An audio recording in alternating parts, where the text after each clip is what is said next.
दो पासों को एक बार फेंका जाता है, दो पासों को एक बार फेंका जाता है, जैसे लूडो खेलने वाला पासा ना, डाइस जिसको कहते हैं, डाइस अंग्रेजी में, तो दो पासों को एक बार फेंका जाता है,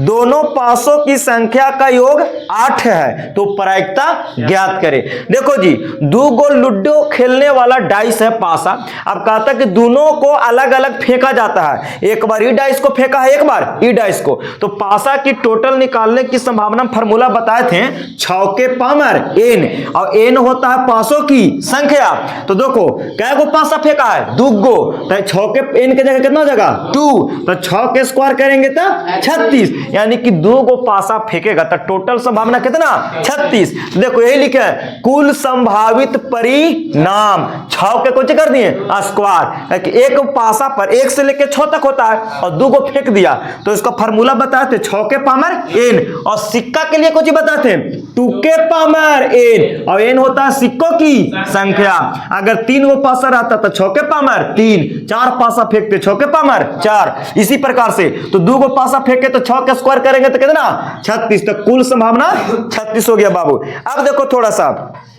अब कहता है सवाल में कि ऐसा दो गो पासा पर कीजिए, दोनों पासा पर से जिसको जोड़ने से कितना मिले 8 मिले, तो बोलो पासा पर तो 1 से लेके क्या तक नंबर होता है 6 तक होता है टोटल, तो एक बार इन्हें पहला पासा, अब इन्हें कोची दूसरा पासा, अरे पासा तो दो है, पहला और दूसरा, तो मान लो कि पहला और दूसरा को फेंकेंगे तो ऐसा ऐसा कौन सा संख्या होगा जिसको जोड़े से कितना मिले 8 मिले, तो बोलो मान लो कि पहलका पर आया 2, तो दूसरका पर कितना आ गया 6, क्योंकि 6 और 2 कितना,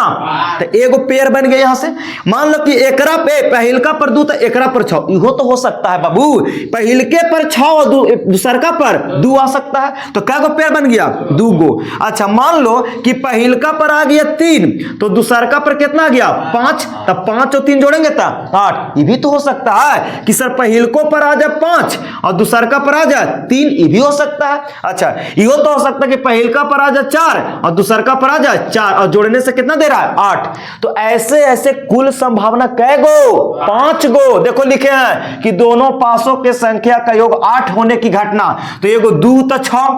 तो एगो पर 6 और 2 भी हो सकता है कि ना, एगो पर 5 और एगो पर 3, तो एगो तो हो सकता है कि एगो पर 3 तो एगो पर 5 भी आ जाए, ये भी हो सकता है कि एगो पर कितना 4 दोनों पे आ जाए, तो टोटल संभावना कै गो 1 2 3 4 5, टोटल घटना ऐसा घटने वाला क्या गो 5 गो, और कुल मैंने कुल घटना कितना 36। तब प्रायिकता के फार्मूला बताए थे, क्या बताए थे शॉर्ट में, P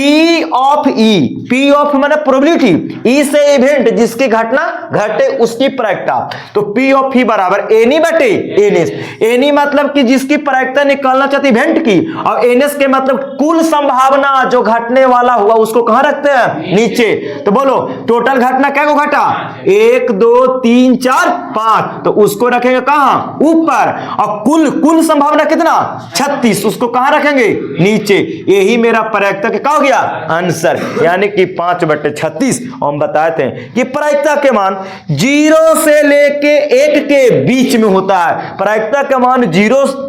जो असंभव घटना होता है उसका प्रायिकता 0, जो निश्चित घटना घटे उसकी प्रायिकता 1 होता था, है कि ना जी, और प्रायिकता के मान 0 से बड़ा और 1 से छोटा ही होता है, तो 36 से तुम 5 में भाग देगो तो 0 से बड़ा और 1 से छोटा ही मिलेगा, इसका ही रूल है प्रायिकता का। अगर असंभव घटना घटा तो 0 प्रायिकता हो जाएगा, अगर निश्चित घटना घट गया तो 1 होता है, और प्रायिकता के मान ज्यादातर 0 और 1 के बीच में होता है। ठीक है, तो ऐसे सवाल को ऐसे कर लेना है। वीडियो अच्छा लगा तो लाइक तो करना ही करना है, शेयर करना ना भूलें। तब तक के लिए धन्यवाद।